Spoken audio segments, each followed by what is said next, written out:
Hi, my name's Lionel Best. I'm the Director of Football Development for BiG, Best is Inspirational Guidance.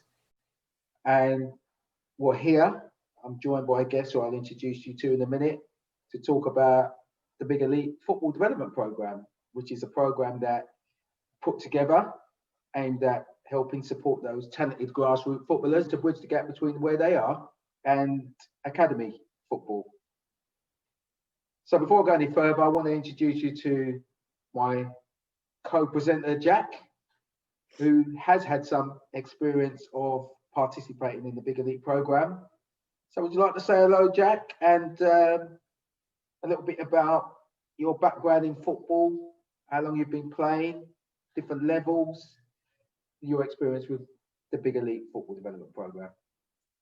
Hello, my name is Jack. Been playing football for about 10 years.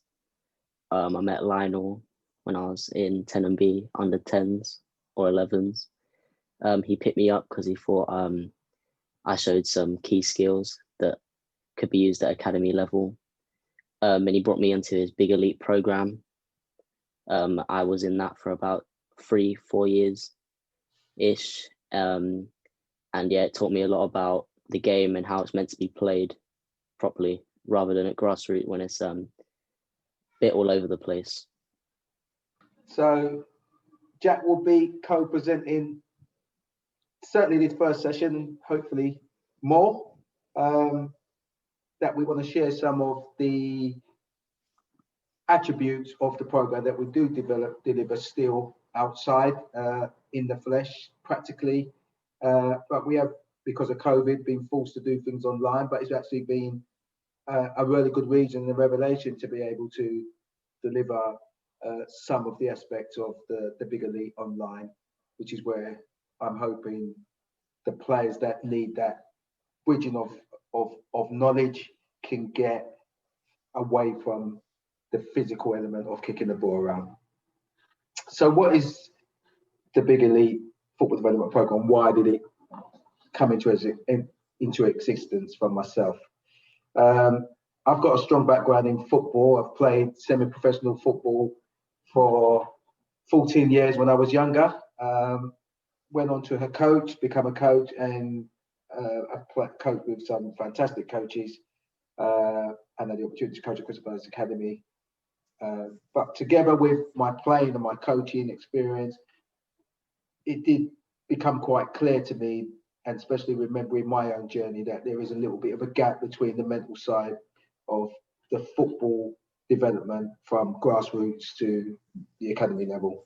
So I decided to put together a syllabus-based program called the BiG Elite, which was aimed at bridging that gap. So my philosophy, which I adopted, works well with how I like to play the game, is learn to prepare to be able to move the ball within 3 seconds. Because if you watch the modern day games and the high quality teams, they are the teams that dominate games. And why they're able to dominate games, because they recycle the ball very well, because they are able and equipped to move the ball from one side of the pitch to the other, from player to player, moving the opposition and hurting players and teams. So we're going to have a little look at a film together, Jack. Yeah. But before we do that, Jack, me talking to you about those 3 themes, what comes to mind? Does it remind you about, if you first can just let the audience know when it was that you participated in the BiG Elite for the last time? How old was you? How long ago was it? And secondly, can you then go on to say, did anything that I just said bring back any memories? I think the last time I participated in the BiG Elite, I was 14. And yeah, stuff that you said brought back memories. Move it in 3 seconds. Final outcome, penetration, receiving skills.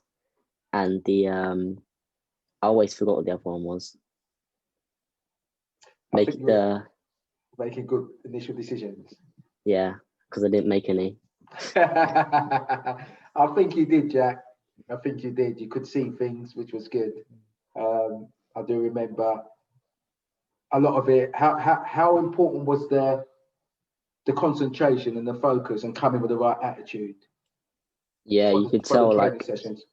certain players when they came one week they'll be up for it, you know, playing their best, and then the next week something must have happened, come in unmotivated, not ready for it, and you can see the difference in the play styles.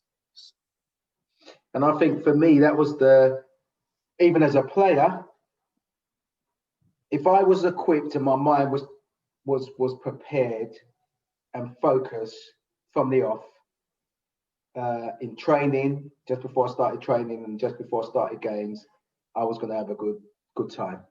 If Yeah, it wasn't, it was going to always take me longer to get into the game, into the training session, which will then have an impact on the quality of my contribution. So it was really important for me to make sure, as you can remember, does anything come to mind when you used to come, what I used to be stressing for the first 15 minutes?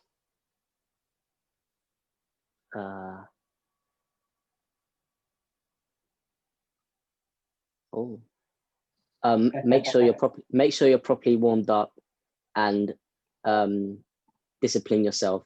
Lionel never used to give us any instructions of what to do in the warm-up. Just let us go on about our business, and if you didn't, make sure that you got the proper warm-up that you wanted. Excellent. Yeah. And again, it was about making sure that physically you're prepared, which is the warm-up to prepare your body. But again, it was mental, taking responsibility, taking ownership, which again ties in with what you were just saying there, Jack. People were at times, for whatever reason, it happens, coming with not the right attitude, not the right kind of mentality. And if you may recall me saying things like it's the basics that are the most important things that people would take for granted. Not just the basics in how you play and what you should do, but in how you should apply yourself. A lot of the things that I said was always based on not only me watching and observing over 5 years the youngsters at Chris Bellis Academy and what they did, which then obviously answered why they would have good performances, why they were developing from month to month, from season to season, and why they were still being retained versus the ones that were being released at the end of the season. Because you could clearly see the ones that were a bit lapsy-daisy and not taking things and the little things serious as they thought were not important.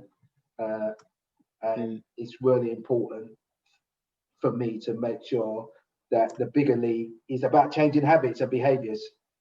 It's hard to do that though when they're playing for grassroots teams, getting told to do one thing, coming to your sessions, told to do another. Was that one of the challenges, going from one mentality to another? Yeah, because with your sessions, I had my training session for my team the day before, and then I had your one.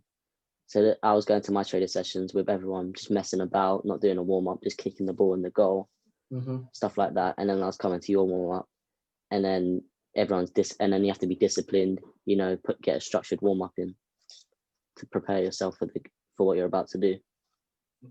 So again, even though it was a challenge, do you think that's the difference between maybe somebody who will make it and somebody who wouldn't, because they would rise to that challenge?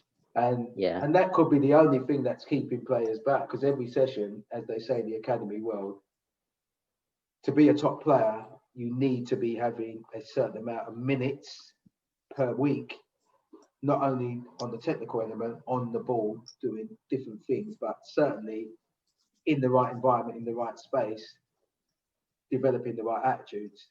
So again, even though you was doing that in your own environment, it is about one taking their own personal responsibility for themselves, and not getting caught up with what others are doing. Would you agree to that now looking back? Or now looking back, stuff that you was telling us definitely made sense.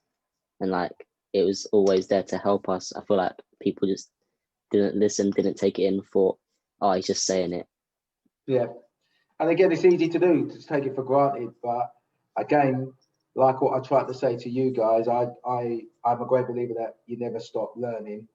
And, Yeah, you know, even myself, one thing I've realized is a good coach, a good teacher, a good open-minded. tutor, not only open-minded, just always looking for ways to improve.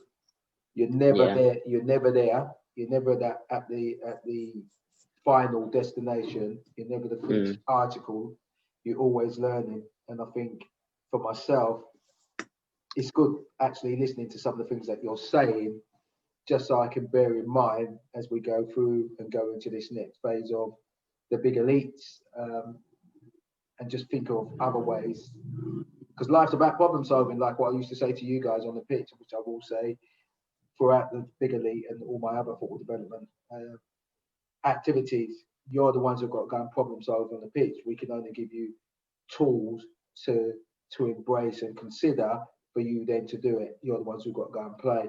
But life is about problem solving. I would always keep looking for ideas and looking for different ways.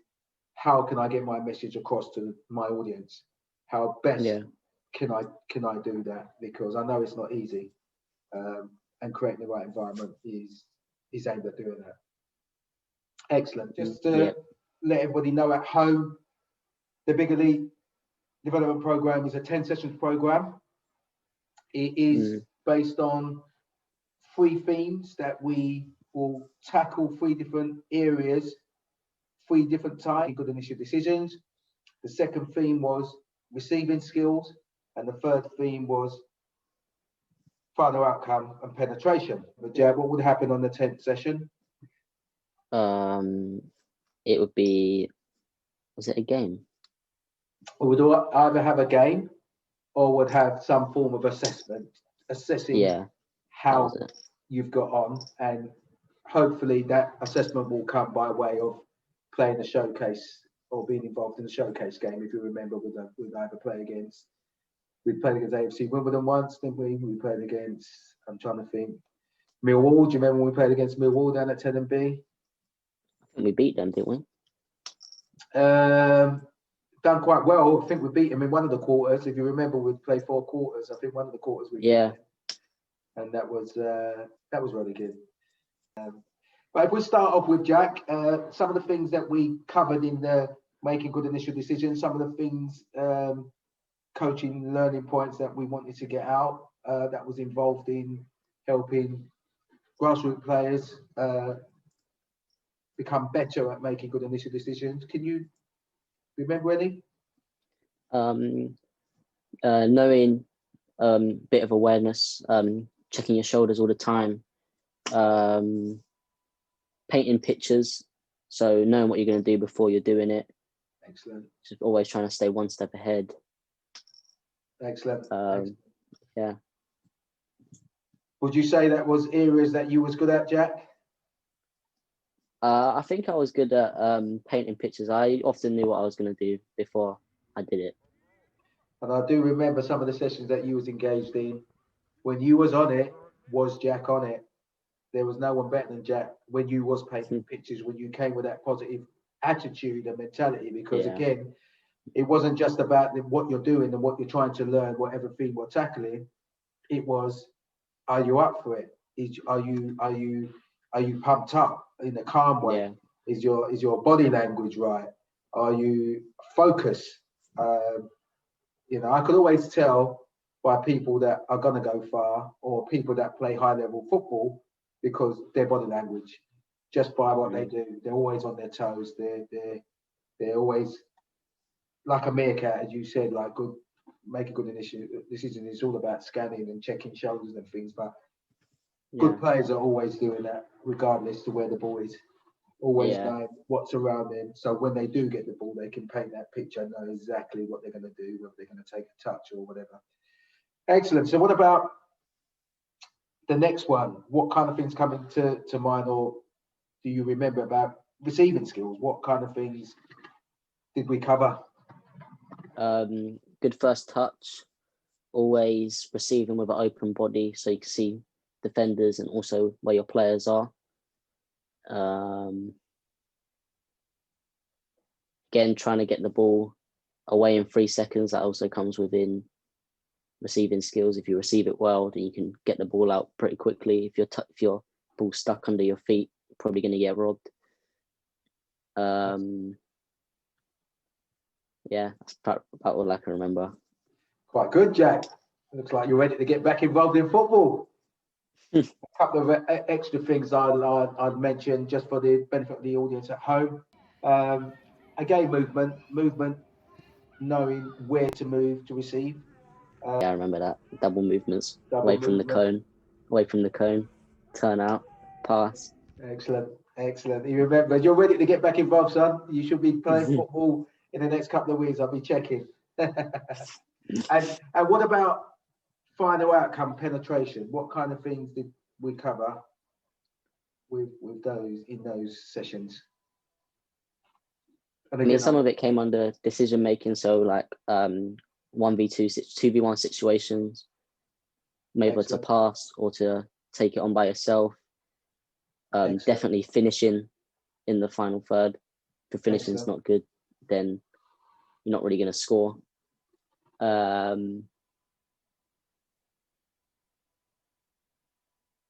Anything about passing?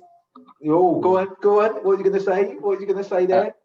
Like spreading the play so your wingers are high and wide. Excellent. Stretching pitch, switching play. Yeah. Excellent. What about those little crafty balls? What do we call them? The what? Them little crafty balls, them little crafty passes. Oh, disguise passing. Excellent. You remember, you're ready to get back out there, Jack. You're ready to get back out there. Brilliant. I am. So I'm hoping that everybody at home is getting a flavour for the different things that we cover in the programme under those 3 themes. We want to spend a little time just talking about one of those themes. As I said, I normally kick off with making good initial decisions, but for the benefit of this first show, I want to make it a little bit more exciting. But before I announce what one we're going to do, just everybody have a look at this. And you behind to beat Hendon 2-1 and winning it with a cracking goal from winger Lionel Best. So, first and foremost, for the benefit of the ones at home, Jack, do you recognise who that was? That was you. I've seen that goal many times. You haven't. How comes you've seen it many times, Jack? How comes you've seen it many times? You've shown it to me a few times. You've shown it to us a few times. Excellent. So, again, the thing that I want to talk a little bit about today is the final outcome penetration.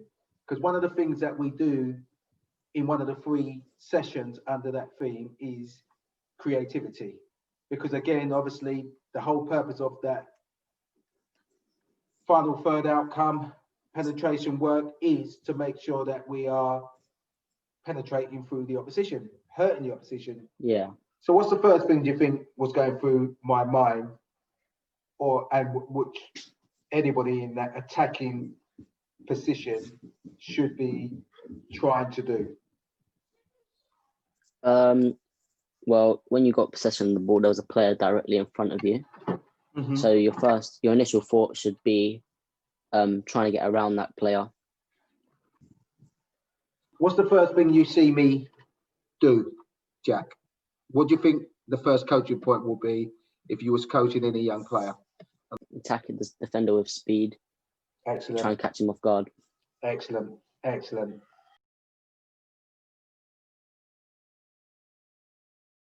The first coaching point for you guys at home is, as Jack just said, attack positively.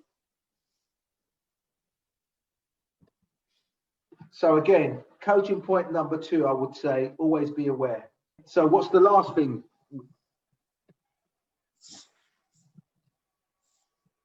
Yes, I would say accuracy. Yeah. Execution. So yeah. Execution, what does that include? Accuracy, you just mentioned. What else does it include? Accuracy, speed,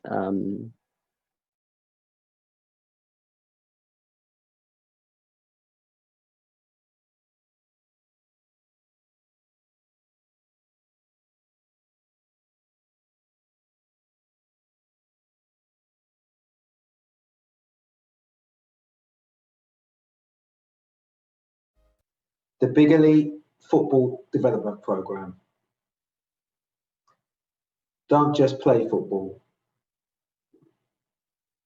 Think football.